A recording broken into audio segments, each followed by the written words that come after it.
Hello friends, welcome to PK Technical World. Friends, today in this video I will explain the naturalism movement in detail. दोस्तों आज की इस video में हम naturalism movement को detail में पढ़ेंगे। सबसे पहले हम डिफिनीशन ऑफ नेचुरलिज्म को पढ़ेंगे, फिर हम ओरिजिन ऑफ नेचुरलिज्म को पढ़ेंगे, उसके बाद हम कुछ थीम्स या कैरेक्टरिस्टिक्स को पढ़ेंगे, उसके बाद हम मेन पॉइंट्स ऑफ नेचुरलिज्म को पढ़ेंगे, उसके बाद नेचुरलिज्म इन एजुकेशन, इसके साथ साथ मेजर वर्क्स, मेजर राइटर्स, इनको भी हम डिटेल में पढ़ेंगे। लेकिन दोस्तों जो मोस्ट इम्पॉर्टेंट है वो है क्रिटिसिज्म ऑन नेचुरलिज्म, जिसको हम लास्ट में पढ़ेंगे। तो चलो दोस्तों शुरू करते हैं आज की ये वीडियो। सबसे पहले हम डिफिनीशन की तरफ आते हैं। Naturalism is the movement started in France in late 19th century in literature, film, theatre and art. Naturalism is the form of extreme realism. This movement suggested the role of family, nature, social conditions and environment in shaping human character. Thus, naturalist writers wrote stories based on the idea that environment controls, governs human character.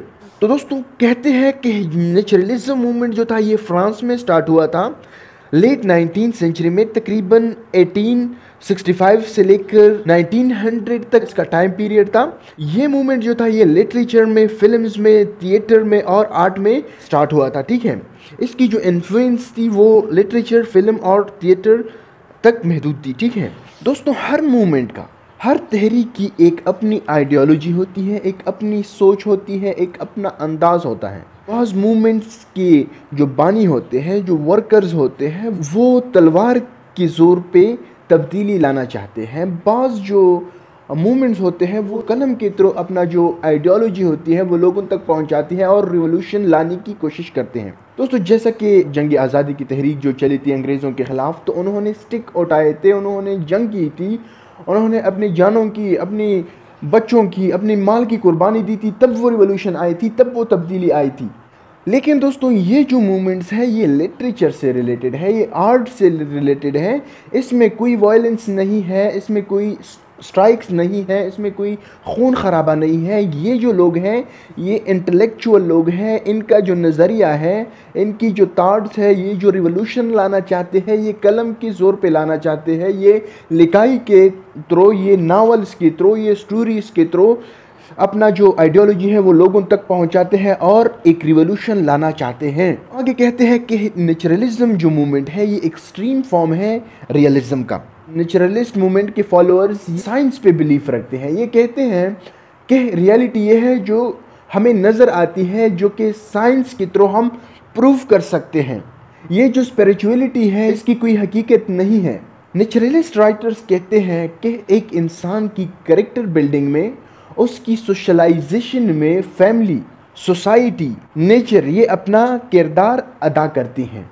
जो उसकी surroundings हैं, चाहे वो उसकी family है, मतलब भाई बहन है, माँ बाप है, कज़न्स हैं, तो ये उसकी फैमिली के दायरे में आते हैं। वो उसको जो सिखाता है वही जो कैरेक्टर्स है इस इंसान में आ जाते हैं।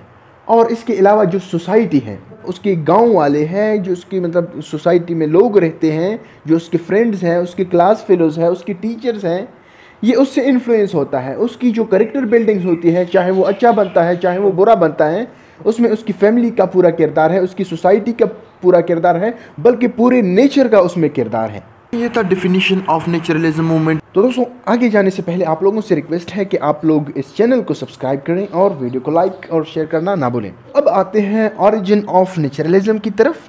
Naturalism was started in France by Emile Zola in 1865. This movement was greatly influenced by the evolution theory of Charles Darwin. In literature, it extended the tradition of realism and represented the worldly realities more closely and scientifically. Simply, we can say that naturalism was inspired by the principle and methods of natural science, especially the Darwinian views of nature to literature and art.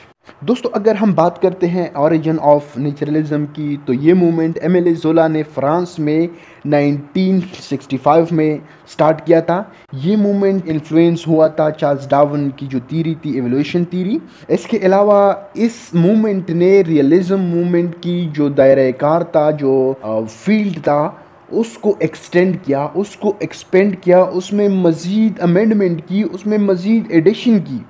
Realism movement reality को पेश करता था कि reality वो है जो हमें नज़र आती है। हम आंखों से जो रियलिटी देखते हैं और फिज़िकली जो चीज़ें होती हैं यही रियलिटी है। जैसा कि दोस्तों पहले जो मूवमेंट्स थे रियलिज़म से पहले, वो जंग को बढ़ा चढ़ा के बयान करती थी, उसमें नग़मे गाते थे, गाने गाते थे, ठीक है, लोगों को इनकरेज करने के लिए कि मतलब ऐसी एडवेंचर्स होती है, ऐसे होती है, जंगों में ऐसी होती है, कुर्बानियाँ दी जाती हैं, मतलब लोगों को प्रोवोक करते थे जंग के लिए। लेकिन रियलिज़म ने क्या शो किया कि जंग में क्या होता है आपके साथ, जंग में आपकी हालत क्या होती है, कैसे डिस्ट्रक्शन होती है, किस तरह से आपको मतलब तकलीफ़ें बर्दाश्त करनी पड़ती हैं, आपको भूख प्यास से गुजरना पड़ता है, आप ज़ख्मी हो सकते हैं, आप मर सकते हैं, आप पे क्या क्या गुजरती है जंग में। जंग के अलावा रियल लाइफ में गरीब लोगों पे क्या गुजरती है, मूवीज़ में, नावल्स में तो मतलब जो खूबसूरत ब्यूटीफुल एस्पेक्ट ऑफ लाइफ है वो शो करते हैं। पहले लोग ऐसे ही करते थे, लेकिन दुनिया की बेटर रियलिटीज़ को ये लोग शो नहीं करते थे। अब जब रियलिज़म की तरफ आ गई तो उसने एक एस्पेक्ट जो लाइफ की थी वो पेश की, जो मतलब गरीब लोगों पे क्या गुजरती है, मिडिल क्लास लोगों पे क्या गुजरती है, उसने ये शो किया। अब उसकी एक्सट्रीम फॉर्म आ गई नेचुरलिज्म। उसने साइंटिफिक तरीके से इन रियलिटीज़ को प्रूफ किया, कुछ हद तक, ऐसे तो नहीं कि मुकम्मल तौर पर प्रूफ किया, लेकिन कुछ हद तक इन लोगों ने प्रूफ किया। तो उन्होंने तो रियलिटी को पेश किया जो हम देखते हैं। अब इन लोगों ने साइंटिफिक तरीके से, जो रिलीजन हमें कहते थे, रिलीजन नहीं कहते थे, लोगों ने अपनी तरफ से एक आइडियोलॉजीज़ बनाई थी, हम लोगों में इंस्टॉल की थी कि फॉर एग्जांपल ये जब सूरज ग्रहण लगती है तो लोग कहते थे, इस्लाम रिलीजन में, जो मतलब रिलीजन में तो ये चीज़ें नहीं आती, लेकिन कहते थे कि ये गुनाहों की वजह से होता है। हालांकि जब साइंस ने प्रूव किया कि जब सूरज और ज़मीन के दरमियान चांद आ जाता है तो ये सूरज ग्रहण लग जाती है। हो सकता है कि अल्लाह ताला इंसान को शो करता है कि आपकी गुनाह ज़्यादा हो गए हैं, आप तौबा कर लें, माफ़ी मांगें, आप गिड़गिड़ाएं, अपने गुनाहों पे पशेमान हो जाएं। ये एक साइंस है अल्लाह की तरफ से, हो सकता है। लेकिन जो रियलिटी है, साइंटिफिक रियलिटी, वो ये है कि दुनिया और सूरज के दरमियान जब चांद आ जाता है तो फिर सूरज ग्रहण लग जाती है। इसके अलावा मतलब ये दुनिया जो है ये एक पहले एक पानी का कतरा था, फिर वो पट गई, ठीक है, इस तरह से कुछ आइडियोलॉजी है, कुरान में भी इसका जिक्र है। तो नेचुरलिज्म ने इन चीज़ों को साइंटिफिक तरीके से प्रूफ करना स्टार्ट कर दिया। दोस्तों ये था ओरिजिन ऑफ नेचुरलिज्म। अब आते हैं main characteristics and themes of naturalism की तरफ। तो दोस्तों हमारे पास इसके तकरीबन 9 थीम्स है। फर्स्ट वन है डिटर्मिनिज्म, सेकंड वन है pessimism, rejection of romanticism, scientific method to portray reality, Darwinianism, social environment, poverty, survival, realism. दोस्तों अब हम इन कैरेक्टरिस्टिक्स को एक्सप्लेन करते हैं। फर्स्ट वन है हमारे पास डिटर्मिनिज्म। डिटर्मिनिज्म एक ब्रॉड एंड सेपरेट टॉपिक है, ये नेचुरलिज्म से अलग है, लेकिन हम is a theme, is a characteristics of naturalism, इसको यहाँ पे हम ले सकते हैं। तो दोस्तों डिटर्मिनिज्म कहता है कि इंसान जो है ये फ्री नहीं है, जिस तरह से नेचुरलिज्म कहता है कि इंसान को सोशलाइज करने में सोसाइटी का हाथ है, गवर्नमेंट का हाथ है, फैमिली का हाथ है, रिलीजन का हाथ है। इसी तरह से ये कहता है कि इंसान फ्री नहीं है। जब वो पैदा होता है तो फैमिली की कंट्रोल होती है उस पर, जब वो बड़ा होता है तो सोसाइटी की कंट्रोल होती है उस पर, मतलब जब वो और बड़ा हो जाता है तो उस पर गवर्नमेंट के रूल्स भी लागू हो जाते हैं। तो हर जगह इंसान जो है वो रूल्स एंड रेगुलेशन में जकड़ा हुआ है। नेक्स्ट आता है पेसिमिज्म। तो दोस्तों ये लोग बहुत ज़्यादा पेसिमिस्ट भी थे। ये लोग कहते थे कि दुनिया में जो भी हो रहा है ये इंसान की कंट्रोल से बाहर है, इंसान इसको कंट्रोल नहीं कर सकता। कभी हम पे सैलाब आते हैं, कभी हम पे ज़लज़ले आते हैं, कभी हम पे मतलब एक गवर्नमेंट का ऑफिसर हम पे गज़ाब की शक्ल में मुसल्लत हो जाता है, कभी एक्सीडेंट्स हो जाते हैं, मतलब कभी बेगुनाह के साथ नाइंसाफ़ी हो जाती है। मतलब दुनिया के मुज़ालिम ये लोग अपने आगे रखते थे, ठीक है। तो इस वजह से ये लोग बहुत ज़्यादा पेसिमिस्ट थे। तो ये दूसरा थीम है नेचुरलिज्म का। अब तीसरी की तरफ आते हैं, रिजेक्शन ऑफ रोमांटिसिज्म। जिस तरह से रियलिज्म ने रिजेक्ट किया था रोमांटिसिज्म को, इस तरह से इन लोगों ने भी रोमांटिसिज्म को रिजेक्ट किया। ये लोग भी कहते थे कि दुनिया में सिर्फ खूबसूरती नहीं है, दुनिया का एक क्रूअल साइड भी है, उनको हम अराइज नहीं करते। दुनिया में सुपर नेचुरलिज्म नहीं है। जैसा कि कॉलरिज जो था वो सुपर नेचुरल पोएट था, तो ये कहते थे कि सुपर नेचुरलिज्म कुछ भी नहीं है। और इसके अलावा वर्ड्सवर्थ कहता था, जो कि नेचर की ब्यूटी को एक्सप्लेन करता था, तो ये कहता था कि ऐसे नहीं है कि सिर्फ दुनिया में हैप्पीनेस है, बल्कि दुनिया में ट्रेजेडीज़ भी होती हैं। तो इसी तरह से इन लोगों ने रोमांटिक राइटर्स की जो व्यूज़ थी वो भी रिजेक्ट कर दी, ठीक है। नेक्स्ट है scientific method to portray reality. इसके अलावा ये लोग कहते थे कि रियलिटी वही है जिसको हम साइंटिफिकली प्रूव कर सकते हैं, जो हमें नज़र आ रही है। एक एग्जांपल मैं आप लोगों को दूं कि रियलिज्म किस तरह से रियलिटी को पेश करती थी और नेचुरलिज्म किस तरह से रियलिटी को पेश करती थी।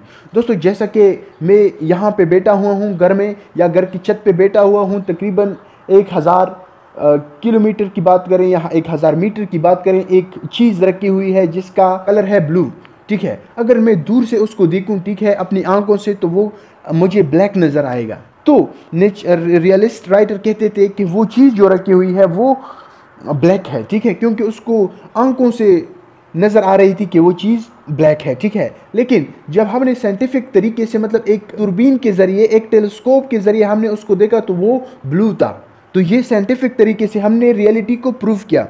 तो ये लोग जो नेचुरलिस्ट राइटर्स थे ये साइंटिफिक तरीके से रियलिटी को प्रूफ करते थे।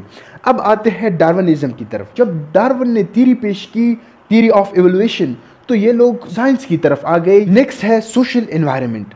ये लोग कहते थे कि इंसान की कैरेक्टर बिल्डिंग में, इंसान की अच्छा और बुरा बनने में सोशल एनवायरनमेंट जो है ये अपना किरदार अदा करती है, चाहे वो फैमिली है, चाहे वो गांव है, चाहे वो स्कूल है, चाहे वो फ्रेंड्स है, चाहे वो, मतलब जो भी उसके सराउंडिंग्स में हो रहा है वही उसका जिम्मेदार है। नेक्स्ट है पॉवर्टी।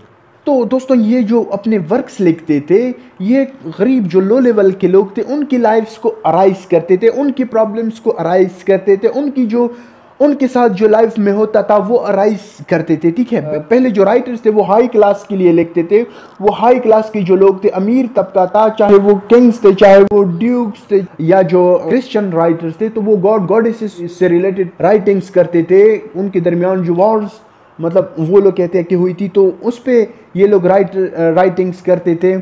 जैसा कि आप लोगों ने वो द हेलेन ऑफ ट्रॉय वो मूवी देखी होगी, वो नावल पढ़ी होगी, तो इस तरह से ये लोग राइटिंग करते थे। हैरी पॉटर आप वो नावल पढ़ें या उसकी जो सीरीज़ है वो देखें, तो इस तरह से राइटिंग्स पहले लोग करते थे।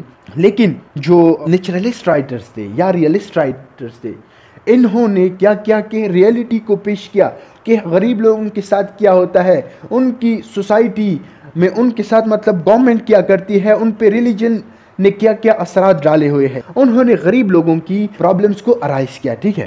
तो अब आते हैं रियलिज्म की तरफ। तो दोस्तों, इन लोगों की जो लिटरेचर है, इन लोगों के जो नावल्स है, स्टोरीज़ है, वर्क्स है, उनमें इन लोगों ने रियलिज्म शो किया हुआ है कि दुनिया में जो होता है, मतलब जो हम आंखों से देखते हैं और साइंटिफिक तरीके से जिसको हम प्रूफ कर सकते हैं वही रियलिटी है। मतलब एक चीज़ है उसको एज इट इज़ एक्सप्लेन किया है, जो उसकी कैरेक्टरिस्टिक्स है वो एहसन तरीके से बयान किया गया है, ना कि उनको डिग्रेड किया गया है, ना ही उनको एग्जेजरेट किया गया है। जैसा कि आप लोगों ने डेफोडिल्स पढ़ा होगा, जो पोएम है, आप उनमें एक आम सी फूल होती है डेफोडिल्स, उसको ऐसे बढ़ा चढ़ा के बयान किया गया है कि आम सा जो डेफोडिल है वो जन्नत का फूल आपके जहन में वो बन जाएगा।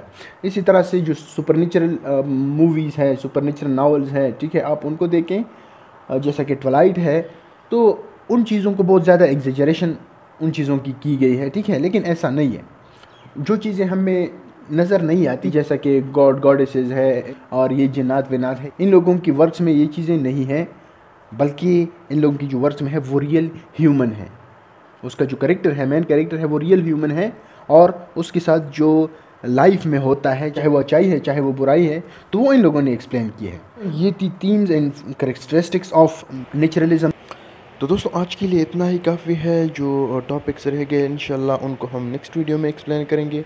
तो दोस्तों, अगर आप लोगों को यहाँ तक कोई प्रॉब्लम है तो आप लोग कमेंट बॉक्स में मेंशन करें, अगर ना हो तो आप लोग मुझसे व्हाट्सएप पर भी रब्ता कर सकते हैं। Thank you very much.